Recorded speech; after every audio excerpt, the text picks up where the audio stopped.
Hey guys, what's going on? This is Dilly. Welcome back to the Survivalist Part 6. In this episode, we are going to be establishing a few more stash locations and also collecting a lot of food and storing it away for future use. Up until this point in the series, we've always been eating the food right away after we collect it, and that's been kind of problematic. I've never been in a position where I have enough food to keep me going for long periods of time without having to constantly worry about it. So that's going to be something that I'm going to be focusing on today. Obviously, our barrel search continues, but since we found so many barrels last episode, I'm going to be trying to focus on stashing a few away rather than finding a barrel that doesn't have holes in it. I think it's pretty clear that it's going to be very difficult for me to find a barrel that doesn't already have holes poked into it. I'm going to have to find one that naturally spawns into the server, and that can take a lot of time. So because I'm going to be doing this and showing you guys the barrel locations live, I'm going to have a couple different barrels.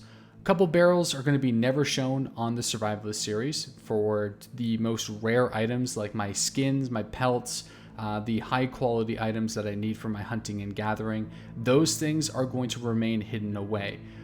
Some of the items though, for storing food and just lesser items, those are going to be stored in a public stash, and that's going to be one that I'm going to be going to often on the episodes during the videos that you guys can see, because part of this series is heavily put on the camp that I establish. It's a lot of our goals surround our camp, and not showcasing that is going to make things a little bit more difficult, and I don't think it's going to be as enjoyable for you guys. So this blue barrel right here, I'm going to show you guys exactly where I'm going to be putting it, and it's going to be holding a lot of our food. So hopefully it doesn't get griefed, but you know, I'm expecting it to, so that's why I'm going to have multiple locations down the road.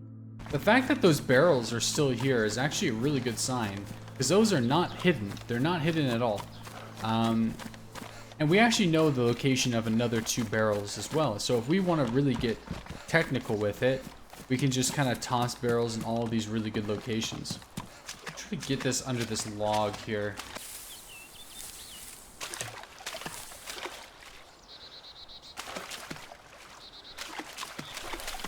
There we go. I think I'm pretty happy with that, actually. That's really good. Oh yeah, that's awesome. It's pretty much to the point where you need to be... The only thing is though, if people are like master barrel finders, everyone knows to do this. And then you got it, but... we'll see. From this point, I'm just going to be going and storing some supplies in this barrel because I'm going to go loot the town to try to find a few items. I'm going to try to grow more zucchinis or look for some tomato seeds and pumpkin seeds. I want to kind of get a little bit more diversity with the seeds and the crops that I'm growing, because when I find players in this world, I actually want to be able to barter for supplies using some of the food that I grow. Because this is a very popular roleplay server, I know that there's going to be people out there, once I run into them, that are going to be interested in actually bartering for legitimate vegetables. So that's going to be something that is going to happen later on. I want to address one comment that was on my most recent survival series about somebody thinking that everything in this video has been staged. That is way too much work, man. I do not have enough time to organize all of these different things. Like someone said I killed the deer before I showed it on the video, or you know, I'm manipulating the tents and removing my own loot because, well, I don't know, maybe they think it's all staged. You know, people think that it's impossible for me to be playing on a full pop server and not run into anybody yet. You guys have to remember, I am so far up north, like probably in some of the most northern towns that you can go to. If you run any more north, you're gonna hit debug land. Not a whole lot of people come up this way. This village, for example, is Sinistok, which is west of Novoya Petrovka, northwest in fact. There is no more towns northwest of Sinistok. You cannot go further and find another village from this point forward. I would never do this video series on an empty server. Number one, if you play on empty servers, especially if you keep your bases there, there's a really good chance that that server provider is going to give up and stop supporting the server, because it costs a lot of money to run a server every month, and if no one's playing on it, then what's the point, right? Number two, one of the points of this series that we have yet to touch on is actually meeting other survivors. That is crucial. And I know it hasn't happened yet because I haven't got the confidence to go out and find people, but we've seen remnants of people on the server. It is a full server. It takes me 5 to 10 minutes roughly every night whenever I want to play this character to get into the server. So I promise you guys, it doesn't take a lot of work to figure out exactly what server I'm on. And in fact, if anybody watched the live stream, I accidentally showed the server that I'm on, which was a big mistake. So I'm sure there are people who know what server I'm on. It is, I don't know how many more clues I can give you guys. It is one of the most popular evening third-person RP servers. Okay, so please don't spoil it in the comment section, but I just want to make it clear because I wouldn't want to make this series on an empty server. That would just be incredibly boring. You know, I want the option to run into other players. So that's all I really want to say about that moving forward. I won't address that issue in other videos from here on out. I just want to make people know, I just want people to know it is abundantly clear at this point that we are playing on a very dangerous server. And things can happen. I could get shot or killed or attacked or robbed at any time. So that threat is still very real, and it is on my mind all the time when I'm looting through these villages, because the goal is to survive as long as I can. And I'm gonna probably have to talk my way out of some situations, which I hope I'll get into in the future. There is 2 more questions that I received in my most recent video that I would love to talk about before we get into some of the live commentary. Number 1, somebody asked when I'm going to be starting to hunt for bigger creatures. That will be happening pretty soon. Now that we have about 3 barrels that have been stashed away to save some supplies, I actually have an incentive now to go out there, find that large game, hunt it, kill it, and then store the pelts for later. Pelts are going to be a very valuable item for us in the future episodes. So I have a map actually on where DayZ animals do spawn. If I remember, I will include a link to that in the description box below, and it will show you the radius and the areas where animals will have a chance of spawning in. So if you are going to be hunting for animals for leather, then that is a really good map to reference and one that I'm going to be using in the future. We've already found a few deers, but I decided to leave them last episode because one was killed and I didn't know how close or how recent that deer was killed. So in order to save the barrel and get to a safer location so I could store some supplies, I just want to get the hell out of there. So bigger game will be happening very soon, I promise you that.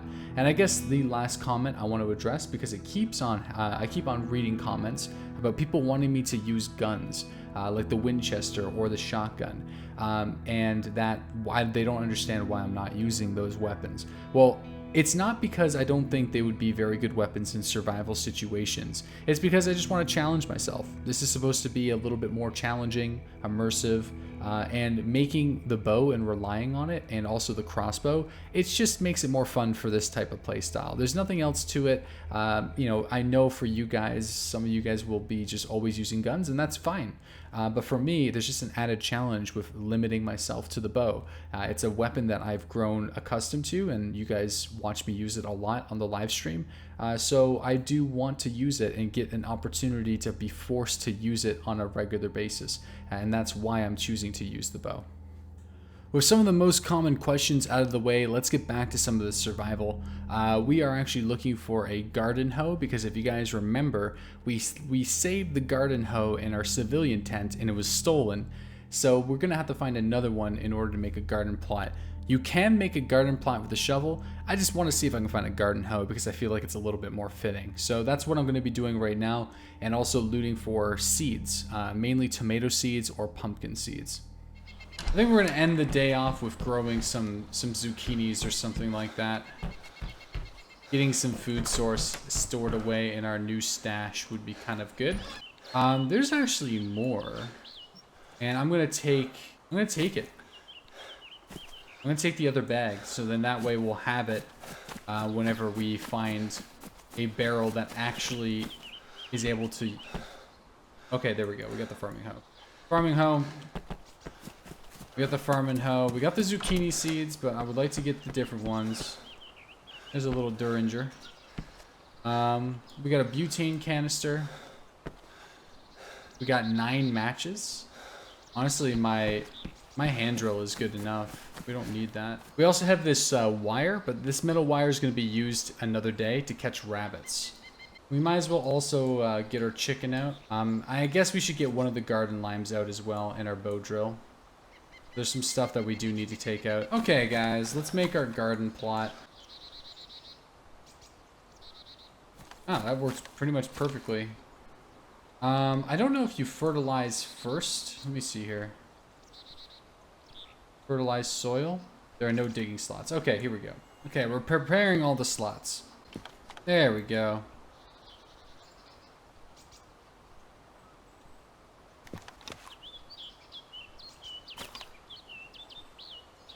Alright, all of that lime has been used. Let's plant a seed. And then let's also water them. We'll use water the plant.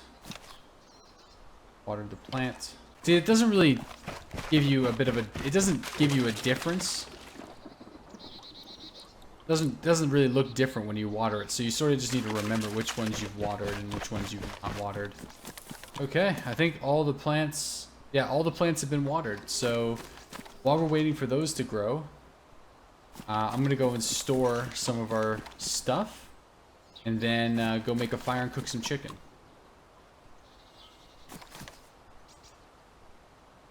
Go.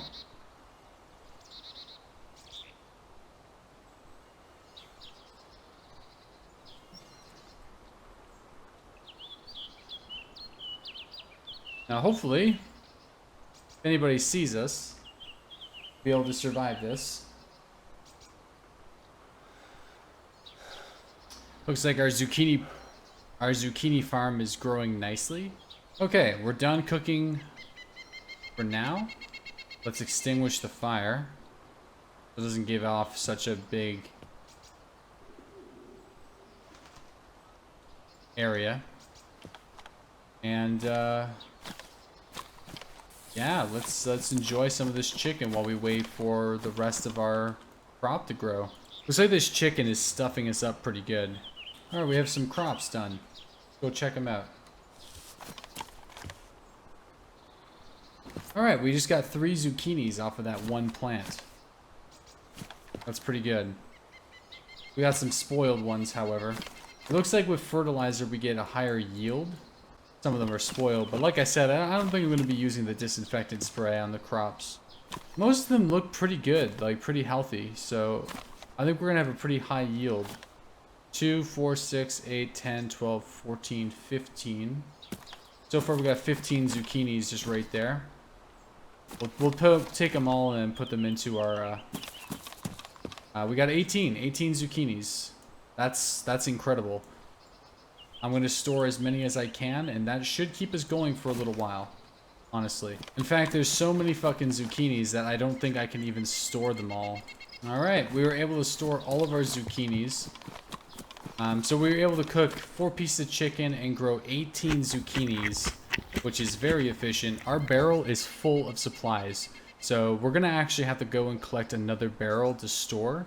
One of the other blue barrels and throw it in a location that's nearby, just in case I run into some deer for another day. But I think that's going to be summing up this survival series episode. So thank you guys for watching. If you guys are new to the channel, make sure that you hit that subscribe button.